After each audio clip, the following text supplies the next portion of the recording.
안녕하세요. 무한건축의 최기영 소장입니다.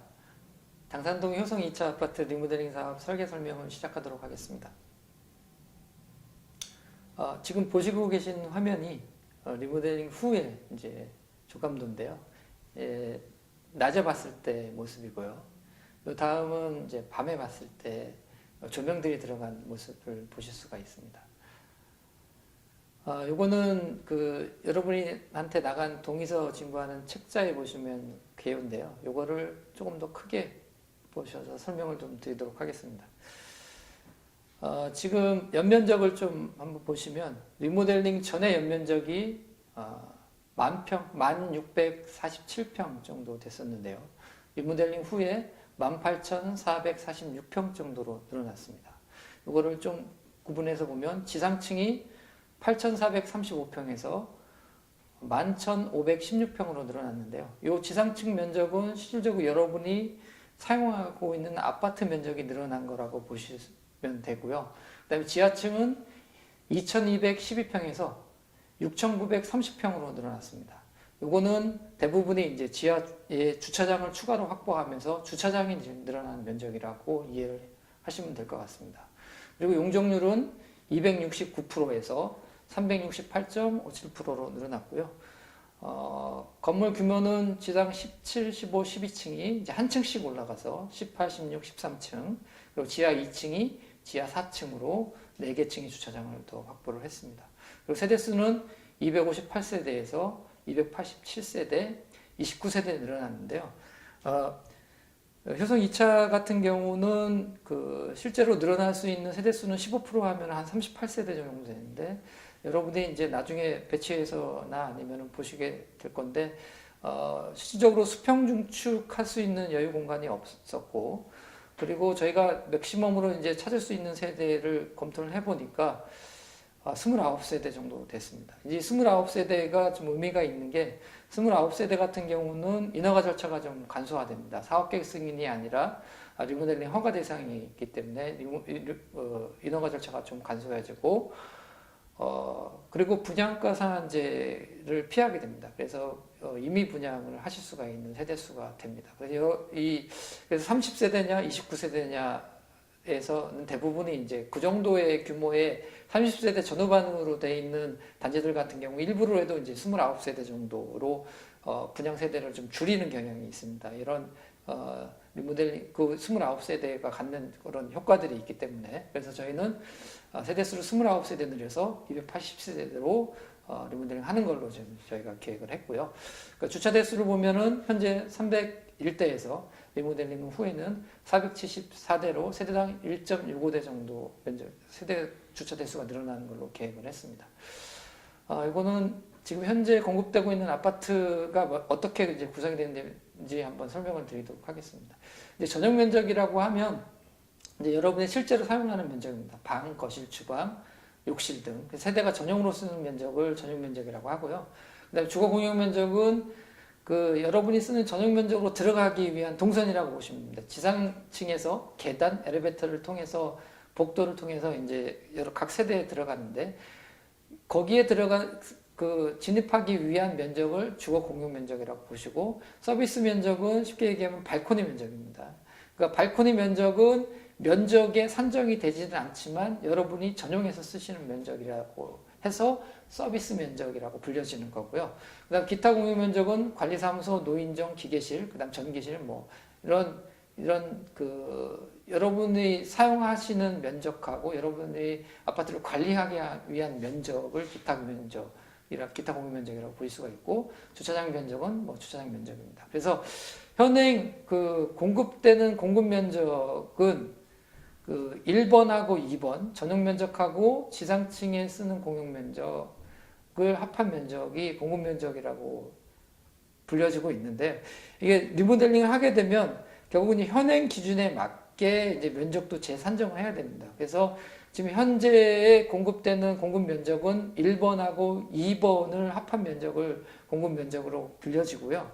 효성 아파트가 공급됐을 때 그 기준으로 봤을 땐 이 공급 면적 차이가 조금 틀립니다. 그때는 1번하고 2번 거기에다가 관리사무소, 노인정, 지하 대피소 등의 면적들이 같이 다 들어와 있습니다. 그래서 요게 면적이 약간 차이가 나는데 이게 34평으로 불려지는 거거든요. 그래서 저희가 이거를 호칭 공급 면적이라고 할 수가 있습니다. 이게 지금 현행 기준하고 약간 차이가 있다라는 것을 좀 이해해 주시고 분양 면적표를 한번 보도록 하겠습니다.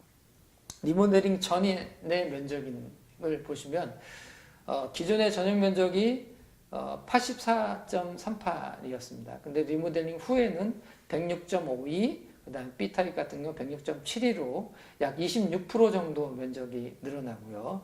그다음에 공급 면적을 보시면 리모델링 전에 32평입니다. 지금 현재는 이게 호칭이 34평으로 불리는 걸로 제가 알고 있거든요.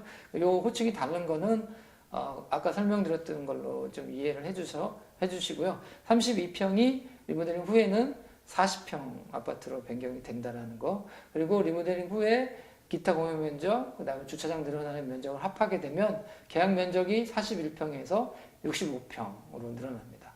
이 계약 면적은 추후에 시공사가 들어갈 때 공사비 제한을 하게 되면 600만 원에 제한을 했다 가정을 하면 600만 원 곱하기 65평 하면 여러분이 실질적으로 분담해야 되는 총액이 나오는 거고요. 그리고 밑에 있는 분양분에 이제 한 919평 정도를 분양하실 수가 있는데 그 분양 면적에서 분양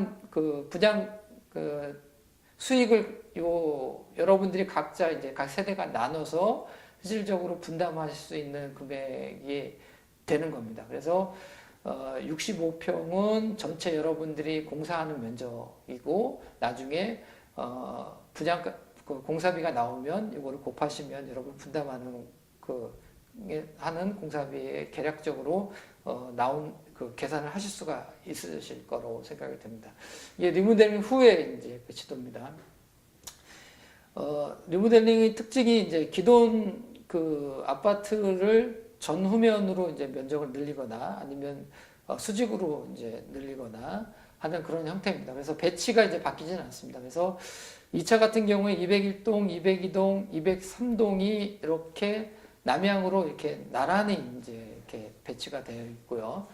그리고 보시게 되면 리모델링 후에 실제 볼륨이 약간 커진 거를 이제 느끼실 수가 있습니다. 그러니까 전면적으로 약간 늘어났고 후면적으로도 약간 늘어났습니다. 그리고 노랗게 표현된 부분들이 이번에 별도의 라인을 더 붙여가지고 수평 중축해서 분양 세대를 좀 확보한 게 되겠습니다. 그래서 201동에는 한 개 라인 14층짜리를 하나 붙였고요.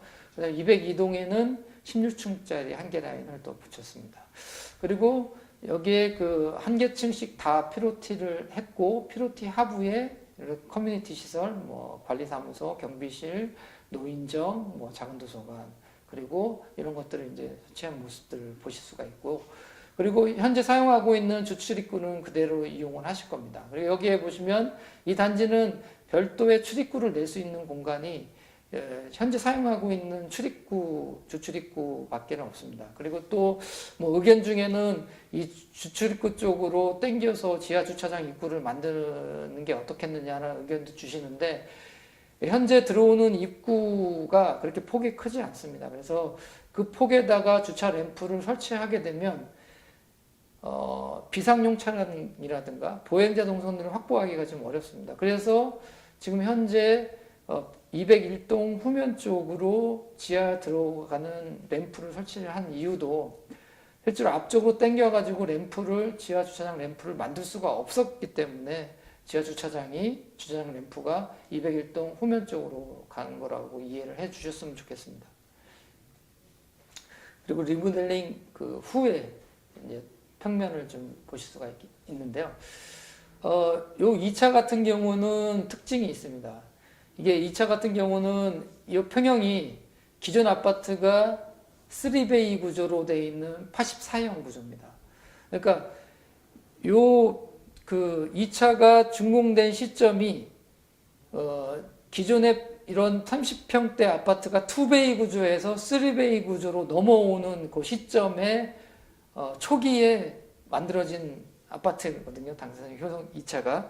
그래서 이 평면 형태가 지금 봐도 뭐 이 평면 구성이 전혀 이제 뒤떨어지지 않는 그런 평면 구성이라고 보실 수가 있어요. 그 전면 쪽에 뭐 3배로 되어 있기 때문에 거실 있고 방들이 있고 방이 2개가 있고 후면 쪽에 있고 이게 3베이의 전형적인 그 구성 형태입니다. 그래서 지금 현재 사시는 거에 만족도가 높으신 분들이 이제 많으실 거예요. 근데 이제 저희가 리모델링 하면서 실질적으로 요 동에서 이제 여기는 그 워낙 단지 폭이 옆으로 늘릴 수 있는 그런 폭들이 없다 보니까 기존에 이제 앞뒤로 면적을 좀 확보하는 형태로 설계가 진행할 수밖에 없는 상황입니다.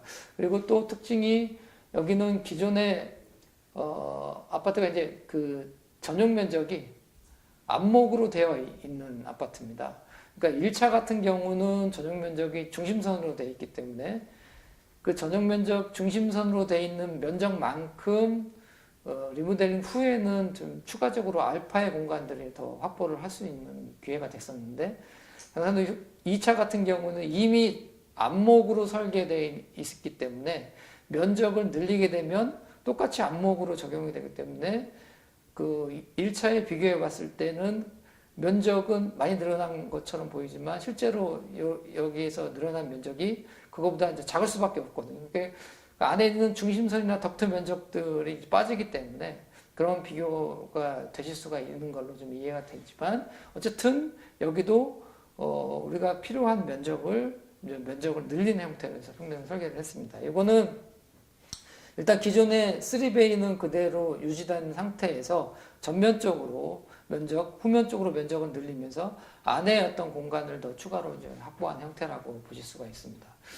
그리고 여기도 마찬가지로 평형대가 40평대로 되면서 추진위하고 협의됐던 게 사실 방을 개수를 4개로 할 거냐 3개로 할 거냐에 대한 협의가 좀 있었습니다.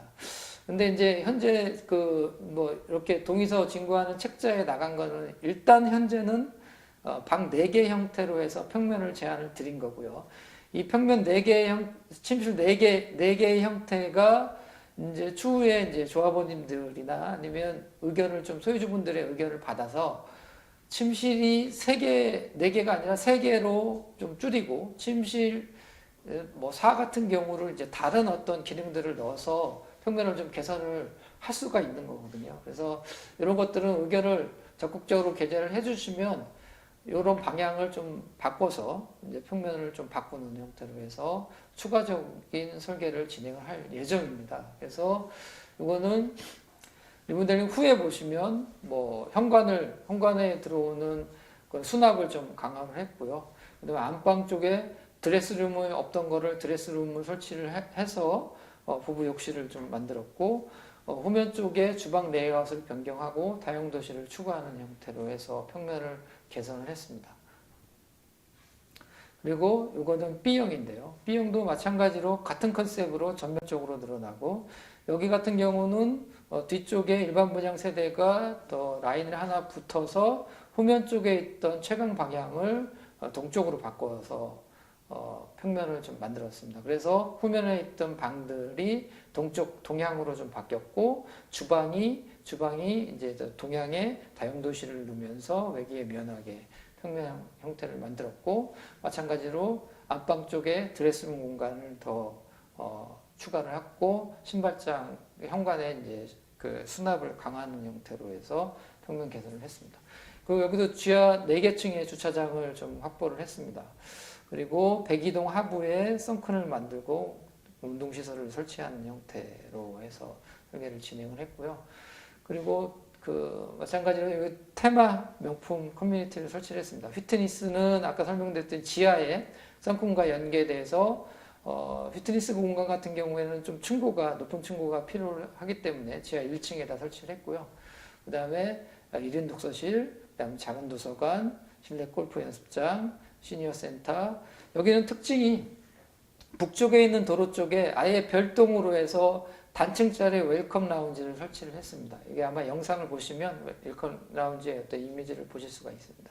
후면 쪽에 별도의 웰컴 라운지를 북쪽 도로변에 연도형으로 만들었다는 게 특징이고요. 각 세대마다 이제 1.65대의 주차 대수를 확보를 했고, 전기차 충전 시스템, 범죄 예방 설계를 주차장에 적용을 했습니다.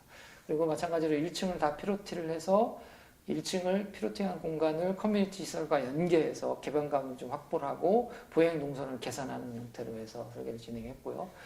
마찬가지로 지금 공급되고 있는 그 신축 아파트와 동일한 어떤 개념의 커튼홀 룩이라든가, 그 다음 외관 디자인, 그 다음에 문주 디자인들을 적용을 해서 인면을 이제 개선한 형태를 모습을 보실 수가 있습니다.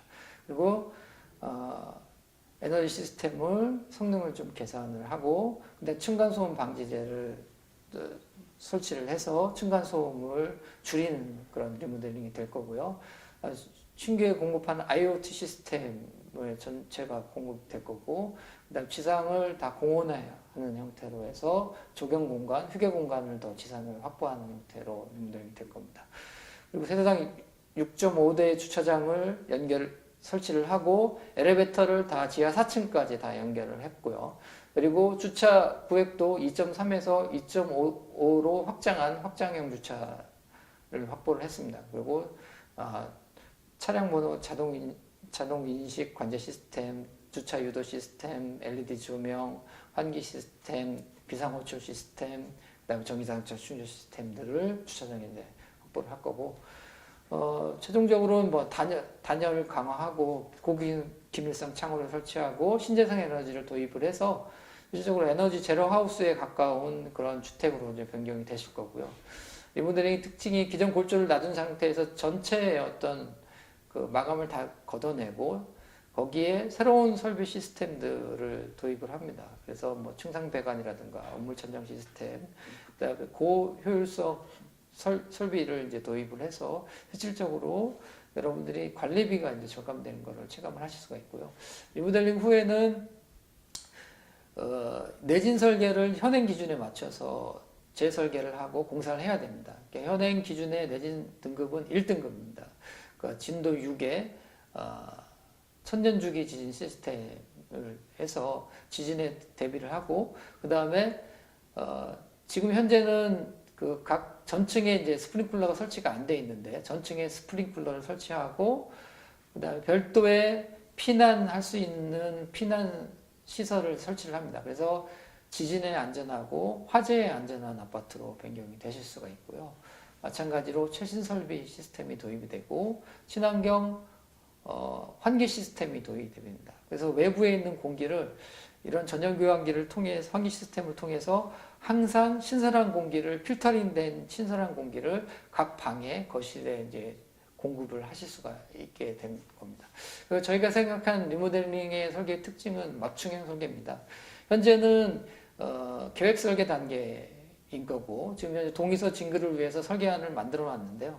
이 설계안은 어쨌든 리모델링을 했을 때 이런 형태로 리모델링이 가능하다라는 거를 이제 보여드린 거고 거기에 이제 맞춰서 조합원님들이 의견을 주시면 거기에 맞는 맞춤형 설계로 계속 이제 업그레이드 하실 수가 있을 겁니다. 그래서 설계 단계를 보면 동의서 진구하고 뭐 대안설계 시공사가 오면 그 대안설계, 그다음 건축 심의, 그다음에 사업계획 승인, 그다음 공사활동서 납품하는 순서대로 가는데 실질적으로 설계가 완료가 되는 시점은 사업계획 승인이 돼야 이제 설계가 완료되는 그런 시스템입니다. 그래서 그 전까지는 저희가 충분히 조합원님들하고 협의를 해서 설계안을 계속 발전시키고 업그레이드하는 그런 형태로 해서 설계를 진행하도록 하겠습니다. 이상 설명을 마치도록 하겠습니다. 감사합니다.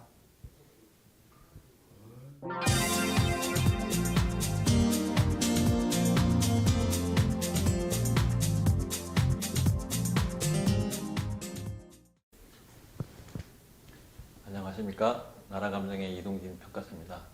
지금부터 당산동 효성 2차 아파트 리모델링 사업 추정 분담금에 대해서 말씀드리도록 하겠습니다. 먼저 순서는 리모델링 건축 계획안에 대해서 잠깐 설명을 드리고요. 그 다음에 현재 여러분들이 가지고 계시는 종전자산의 재산 가치가 얼마나 되는지 종전자산 가액에 대해서 설명을 드리고 그 다음에 사업비하고 공사비가 어느 정도 들어가는지 공사비하고 사업비 산출내역에 대해서 말씀드리고요. 그 다음에 조합원들한테 분양가격을 얼마에 분양을 줄 것인지 그 다음에 일반 분양가는 얼마로 책정을 했는지 그 부분에 대해서 말씀드리도록 하고요. 마지막으로 사업성 분석을 하고 분담금이 각각 얼마가 되는지 말씀드리도록 그렇게 하겠습니다. 리모델링 계획에 대해서 먼저 말씀드리겠습니다. 리모델링은 재건축하고 다르게 기부 체납을 하는 토지가 없습니다. 따라서 리모델링 전이나 리모델링 후가 대지 면적이 똑같고요. 그 다음에 수평 증축을 하기 때문에 기존 17층에서 한 개 층만 올라가서 18층이 되고 지하 3층이 되겠습니다. 그 다음에 258세대 아파트였었는데 총 29세대를 증축해서 287세대가 되겠습니다. 그 다음에 건축 면적도 늘어나고 건폐율도 뭐 한 7% 늘어나면서 용적률이 결정적으로 300%가 넘어갑니다. 따라서 98.6%가 늘어난 368.57%가 되기 때문에 재건축에서는 제일 많이 늘어나 봐야 300%인데 그거보다 더 늘어나니까 리모델링 사업이 수익성이 괜찮구나라고 하는 것을 알 수 있습니다. 그래서 연면적도 한 25,000제곱미터가 전체 늘어나고요. 그 다음에 주차 대수는 173대가 늘어나서 301대에서 474대가 됩니다. 따라서 가구당 1.17대에서 1.65대가 되니까 주차 면적이 넉넉할 걸로 이렇게 판단이 됩니다. 그럼 구체적으로 평수가 어떻게 달라지는가를 보겠습니다. 기존의 조합원들이 34평형 아파트에 살고 있었습니다. 그게 전체가 258세대인데 34평형 아파트가 40평형 아파트대로 바뀝니다. 따라서 40평형 A, 그 다음에 B형 이렇게 나눠지고요. 그 다음에 일반 분양하는 아파트가 36평, 40평 이렇게 두 가지 형태로 나눠지는데 전체가 29가구를 일반 분양하게 되겠습니다. 29가구를 일반 분양하는 그 이유는 뭐냐면 29가구까지 일반 분양할 경우에는 분양가 상한제 적용을 받지 않습니다. 따라서 조합원들한테 최대한 이득을 드리고자 해서 추진위원회에서 29세대를 일반 분양하는 걸로 계획을 잡은 겁니다. 그 다음에 타입별로도 40평형으로 갈 건지 41평형으로 가는지 뭐 39평으로 갈 건지 이것은 나중에 주민 여러분들 조합 설립하고 난 뒤에 여러분들이 설문조사라든가 이런 걸 통해서 얼마든지 바뀔 수 있다는 걸 말씀을 드리고, 이것은 추진위원회에서 일단 가정을 하고 이 가정한 내용 가지고 설명을 드리는 거다, 이렇게 이해하시면 되겠습니다. 그러면 여러분들이 가지고 있는 현재의 재산 가치가 얼마가 되는지 종전자산 가액에 대해서 말씀드리도록 하겠습니다. 여러분들이 34평형이 실제로 감정평가할 적에는 앞으로 2년 내지 3년 후인 사업 승인을 기준으로 합니다. 그런데 지금 현재의 가치라든가 이런 걸 따졌을 적에 현재의 가치로서 분담금이라든가 이런 걸 산정을 해봐야 되기 때문에 지금 실거래 자료라든가 KB 시세 이런 걸 기준으로 따져봤습니다. 그랬을 적에 약 한 14억 5천 정도 거래가 되는 걸로 실거래가 조사가 됐습니다. 따라서 가구별로 면적별로 향별로 물론 뭐 다 달라질 수는 있겠지만 일단은 층별이라든가 이런 차이를 안 두고 평균 가격으로 조사했다, 이렇게 이해하시면 되고요. 현재 14억 5천짜리 아파트가 258세대가 있으니까 전체 조합원들의 재산 가치는 21년도 8월 현재 3,741억 원이 전체 조합원들의 재산 가치다, 이렇게 이해하시면 됩니다. 이 3,740억은 잠깐 머릿속에 암기를 좀 해놓으시고요. 다음 번으로 공사비하고 사업비는 어느 정도 들어가는지 그 비용 산출에 대해서 말씀을 드리겠습니다. 이 비용 산출도 사실은 원가에 해당되죠. 종전자산 금액도 우리 조합원들이 재산 가치를 투자하는 거니까 그것도 원가고, 사업비하고 공사비도 원가가 됩니다. 연면적은 제일 우측 하단에 나와 있습니다. 새롭게 리모델링 했을 때 연면적이 6980제곱미터가 됩니다.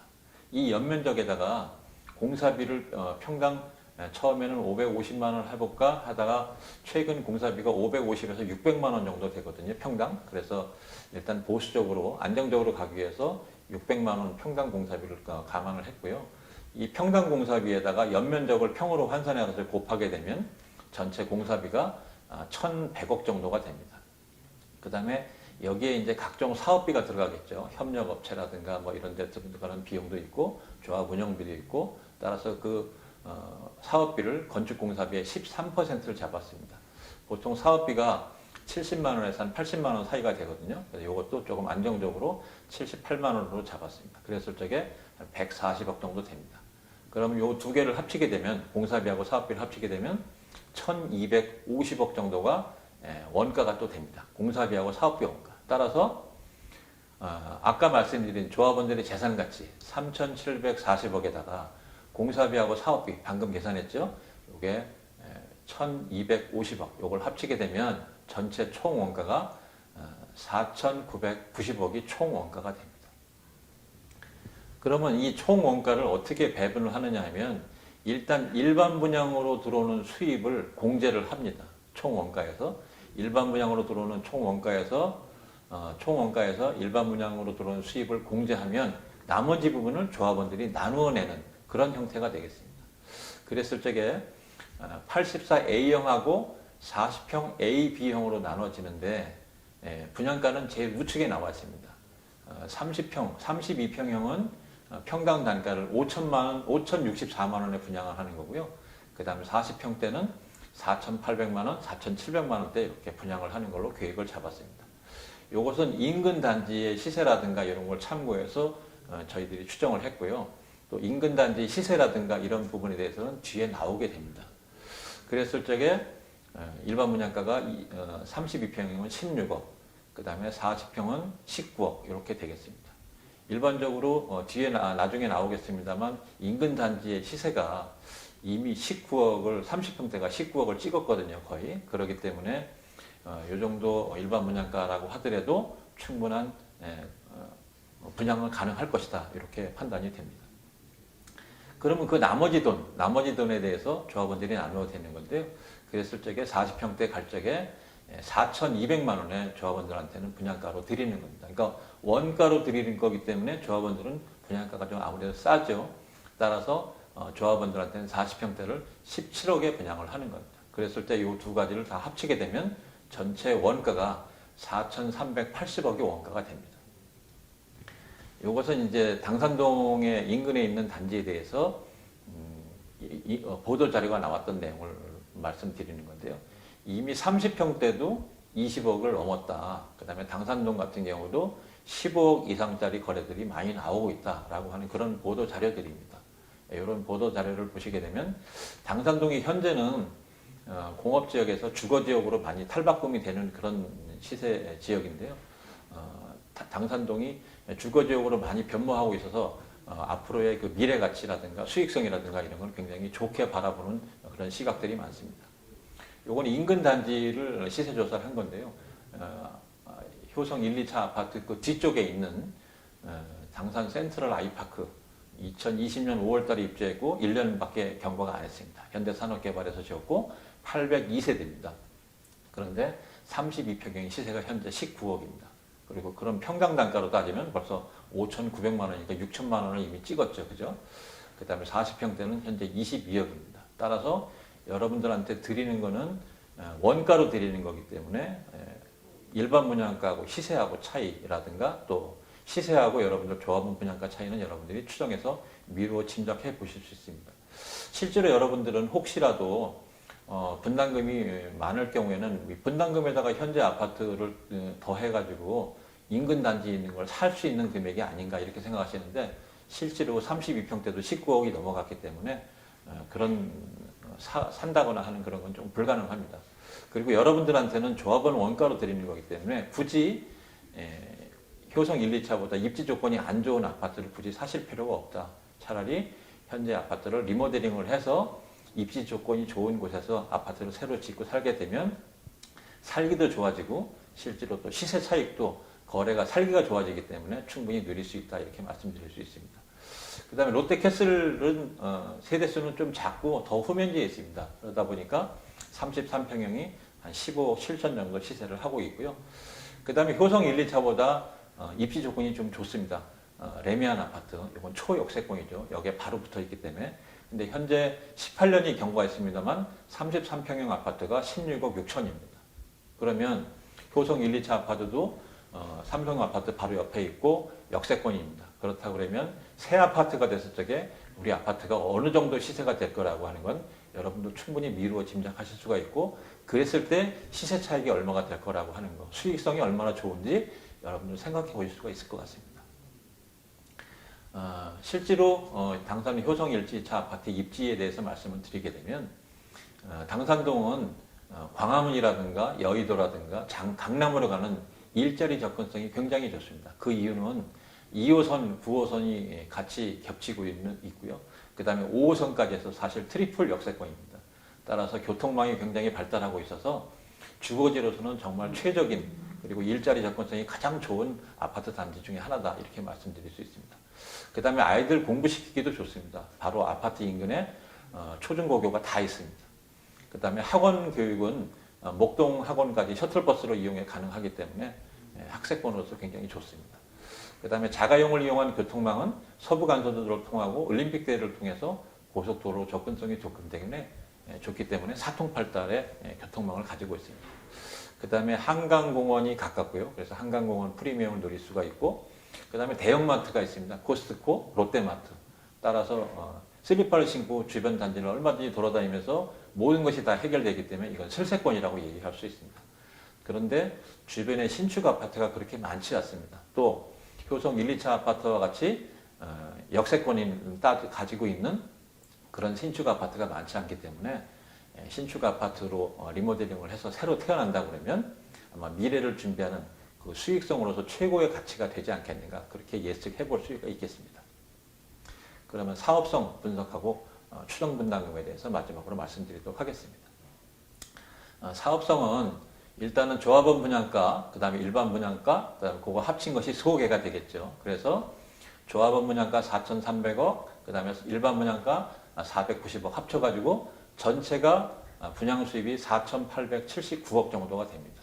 그리고 아까 말씀드린 대로 건축공사비하고 사업비 합친 것이 1,250억 정도 됩니다. 그러면 분양 수입 4,879억에서 비용 1,250억을 빼면 순수익이 3,620억 정도가 됩니다. 그리고 아까 제가 잠깐 기억해내라고 했던 우리 조합원들의 재산 가치가 아래쪽에 나와 있죠. 3,740억. 그래서 순수익을 가지고 종전자산 가액을 나누게 되면, 종전자산 가액으로 나누게 되면 이것이 바로 비례율이 되는 겁니다. 애시당초 처음에 우리가 공사비를 책정할 적에는 현재 공사비 수준인 550만 원으로 책정을 해봤었어요. 그랬는데 조금 더 보수적으로 안정적으로 가자 해가지고 600만 원으로 올리다 보니까 비례율이 100이 안 되고 96.99%가 됐다, 이렇게 이해하시면 됩니다. 그러다 보니까 마지막으로 이제 34평형에서 40평으로 갈 때 분담금이 570만 원 공사비일 경우는 2억 6,900 정도가 되고요. 그 다음 600만 원일 경우는 2억 9천 정도가 되겠습니다. 그 다음 630만 원이 될 경우에는 3억 1,700 정도, 이렇게 분담금이 좀 늘어납니다. 그런데 지금 현재로서는 한 550만 원 정도 계약을 하고 있지만 한 600만 원 정도 해서 우리가 분담금을 계산해 봤기 때문에 나중에 실제로 이 분담금에 대해서는 여기서 크게 별 차이가 없지 않겠는가, 이렇게 말씀드릴 수 있고요. 그 다음에 40평형의 평당 공사비는 4,800만 원에서 5,060만 원으로 이렇게 추정을 했다, 이렇게 말씀드리고 설명을 마치도록 하겠습니다.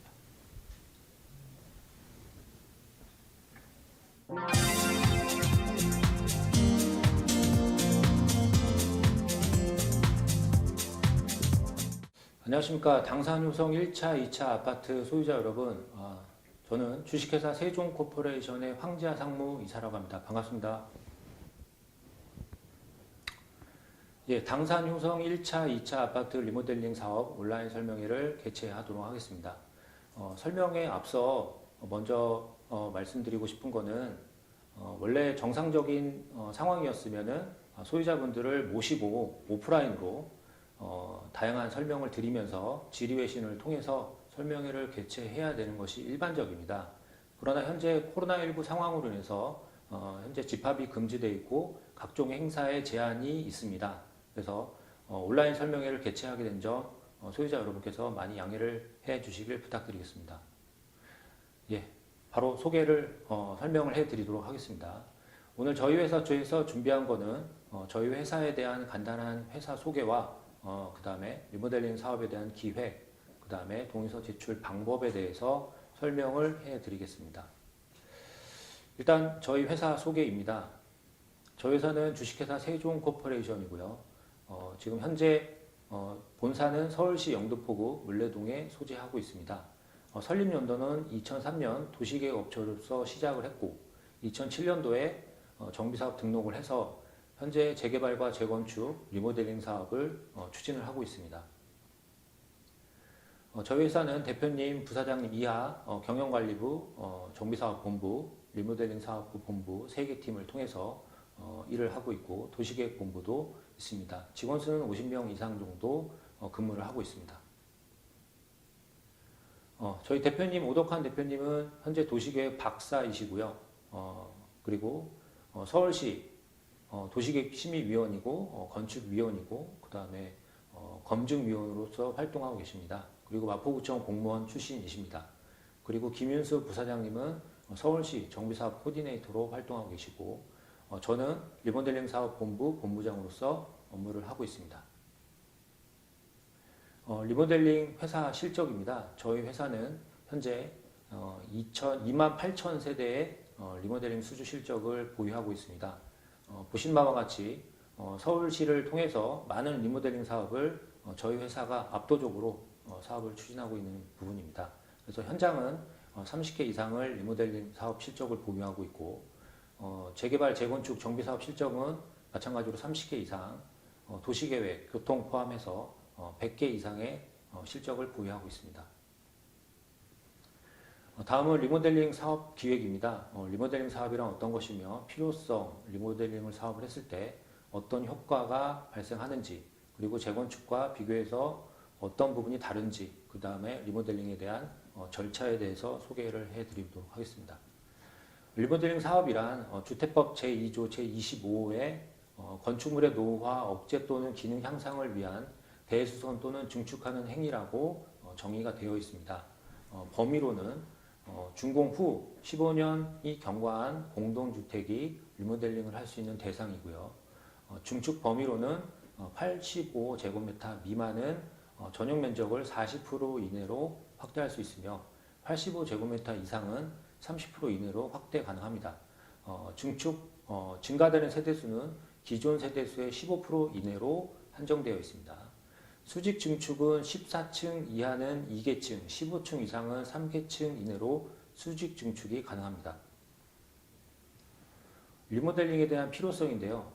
불안한 노후화 엘리베이터, 썩은 배관, 오래된 욕실, 비좁은 주차장, 곰팡이, 누수, 노후화된 공간, 자산가치 하락으로 인해서 소유자분들이 살고 계신 주거 환경이 상당히 열악하고 또한 개보수를 통한 유지 비용이 많이 증가하고 있는 게 현실입니다. 썩은 배관과 비좁은 주차장을 통해서 소유자분들이 개개인 스스로가 개선할 수 있는 방법은 없습니다. 단지 썩은 배관과 비좁은 주차장은 아파트 공동주택 리모델링을 통해서만 전체적인 개선이 가능합니다. 그렇기 때문에 리모델링 사업이 필요하다고 말씀드릴 수 있습니다. 다음은 리모델링 기대 효과입니다. 열악한 환경이 개선이 될 것이고요. 그 다음에 유지 관리비가 절감될 것이고 구조 안전성이 확보될 것이고 자산 가치가 증대되는 효과가 리모델링에 대한 기대 효과입니다. 조금 더 구체적으로 말씀드리면 단지 내 조경이 많이 늘어나서 쾌적한 환경이 발생할 수 있고요. 지하 주차장이 추가돼서 불편사항이 감소될 수 있습니다. 또한 지하 주차장을 통해서 살고 계시는 세대 내로 바로 직출입이 가능하기 때문에 리모델링에 대한 기대 효과가 있다고 볼 수 있습니다. 다음은 리모델링과 재건축 비교입니다. 리모델링은 주택법에 근거하고 있고 재건축은 도시 및 주거환경법을 근거하고 있습니다. 연한은 준공 15년 경과 이후 추진 가능한 것이 리모델링이고 재건축은 준공 30년 경과 이후 추진이 가능합니다. 용적률은 리모델링은 용적률 제한이 없습니다.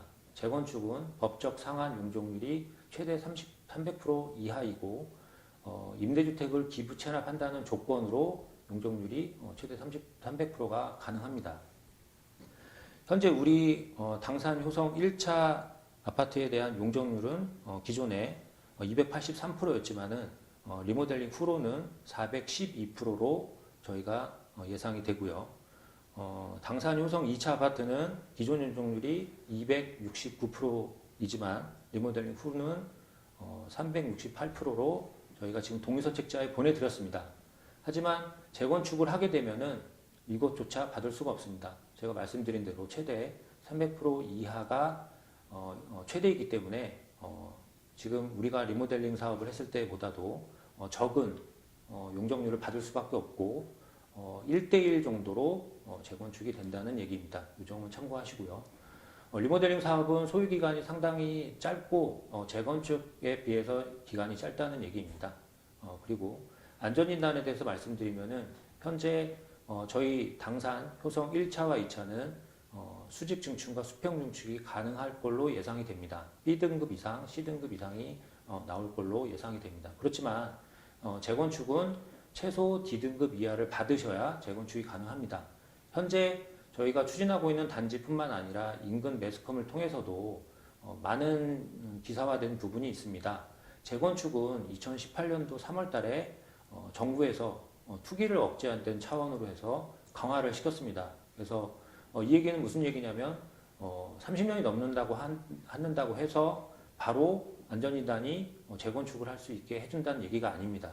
30년이 넘는다 그래서 안전인단을 시청했다가 다들 지금 안전인단 통화를 못해서 재건축으로 사업되는 현장들이 많다는 얘기입니다. 실무적으로 봤을 때 40년 이상이 경과되어야만 재건축을 할 수 있는 D등급 이하가 나오는 게 현재 상황이고 현실입니다. 그렇기 때문에 저희가 리모델링 사업을 추진해야 되는 이유가 될 것입니다. 또한 리모델링은 초과이익 환수나 분양권, 입주권에 대한 전매 제한이 없습니다. 하지만 재건축은 초과이익 환수가 있고 입주권에 대한 전매 제한이 있습니다. 규제가 아주 강화돼서 점점 더 강화될 걸로 보입니다. 여기서 좀 더 말씀드리고 싶은 거는 현재 리모델링과 관련돼서 저번 달에 관련 법령에 대한 법이 발의가 됐습니다. 민주당에서 공동주택에 대한 리모델링 및 지원에 대한 특별법을 발의를 해서 별도 법안이 마련돼서 준비될 예정입니다. 이게 생겼다는 거는 앞으로 저희가 예상하건대 재건축처럼 규제가 늘어날 걸로 보여집니다. 그렇기 때문에 지금 리모델링 사업을 빨리 추진해야 되는 이유가 될 것 같습니다. 다음은 사업 절차입니다. 저희가 8월 24일 날 등기로 발송해 드렸는데 1차, 2차 동의서 징구가 완료되면 67% 전체 소유자 3분의 2 이상을 저희가 동의서를 받게 되면 창립총회를 개최할 예정이고요. 창립총회에서 해당 안건이 통과되면 조합 설립을 구청에 신청을 해서 조합 설립 인가를 받을 예정입니다. 그 후에는 시공자를 입찰을 통해서 선정을 할 예정이고 1차 안전진단을 통해서 건축 심의, 그 다음에 권리변동 계획을 수립해서 리모델링 허가 및 사업계획 승인을 받을 예정입니다. 사업계획 승인을 받게 되면 조합원 여러분들이 내셔야 될 분담금을 확정하는 총회를 개최해서 그 이후에 이주 및 착공, 그 다음에 시공사가 준공을 통해서 입주라는 절차를 진행할 것이고요. 조합은 입주 후에 소멸되게 됩니다. 여기서 소요 기간에 대해서는 약 총 6년이 예상될 걸로 보입니다. 착공 전까지는 3년, 공사 기간 3년입니다. 하지만 이 일정은 저희가 일반적으로 소요되는 기간을 말씀드린 것이고 동의서가 진구되는 단계가 언제일지, 그 다음에 시공자 선정되는 시점이 언제일지, 심의, 계획 승인 이런 인허가의 과정에서 변경사항이 발생할 수 있습니다. 이거에 따라서 사업 기간은 변동될 수 있다는 점 말씀드리겠습니다. 다음은 동의서 제출 안내를 해드리도록 하겠습니다. 당산효성 1차 아파트에 대한 조합 설립 동의서 양식입니다. 앞면에 보시면 네모 박스 친 거를 주요 사항인데요. 네모 박스 친 부분에 인적사항을 반드시 기재해 주시고 그 다음에 소유하고 계신 동호수를 기입을 해 주시고 조합 규약에 대한 동의 및 자필 연명에 대해서 성함을 쓰시고 성명을 쓰시고 서명을 반드시 해 주셔야 합니다. 또한 동의자에 대한 성함과 그 다음에 서명, 지장날이, 그리고 지장날이는 손도장입니다. 지장날이 반드시 해주시고 소유자에 대한 신분증을 첨부해서 보내주시면 됩니다. 대표자 선임 동의서는 소유를 2인 이상 공동으로 소유하고 있는 경우에만 작성이 됩니다. 지금 위임자를 어떤 부분을 할지 정해서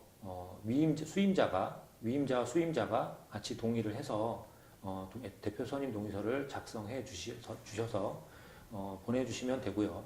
공동소유자 전원의 신분증은 반드시 첨부되어야 합니다.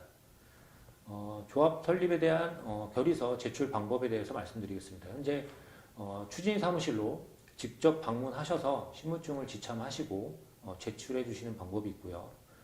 저희가 보내드린 반송용 봉투에 넣어서 등기나 일반 우편으로 여기서도 신분증을 반드시 첨부하셔야 됩니다. 이런 우편 발송으로 보내주시는 방법이 있고 추진위에서 지정한 담당자 또는 홍보 요원을 통해서 제출해 주시는 방법이 있겠습니다. 다음은 효성 2차 아파트 조합 설립 동의서 양식입니다. 앞에서 보셨지만 다시 한번 말씀드리겠습니다. 앞면에 인적사항을 빠짐없이 기입해 주시고 소유하고 계신 동호수를 기입해 주시고요. 마찬가지로 조합 규약 및 동의 및 자필 연명에 대한 동의도 성함 쓰시고 서명을 반드시 해 주셔야 합니다. 그리고 동의자에 대한 성함과 그 다음에 서명, 지장날인, 소도장도 반드시 찍어 주시고 구분 소유자에 대한 신분증도 반드시 첨부해서 보내주시길 부탁드리겠습니다. 대표자 선임 동의서도 2인 이상 공동으로 소유하고 있는 경우에만 작성이 되어야 하고 위임자, 수임자를 결정하셔서 자필 서명 및 지장날이를 모두 기입해서 공동 소유자의 신분증을 첨부하셔서 보내주시면 됩니다. 제출 방법도 추진위 사무실로 직접 방문하시거나 보내드린 반송용 봉투에 지금 동봉하셔서 등기나 일반 우편으로 보내주시면 됩니다. 또한 추진위에서 지정한 담당자, 홍보 요원에게 제출해 주셔도 좋습니다. 예, 이것으로 당산 효성 1차 아파트 및 2차 아파트의 온라인 설명회를 마치도록 하겠습니다. 감사합니다.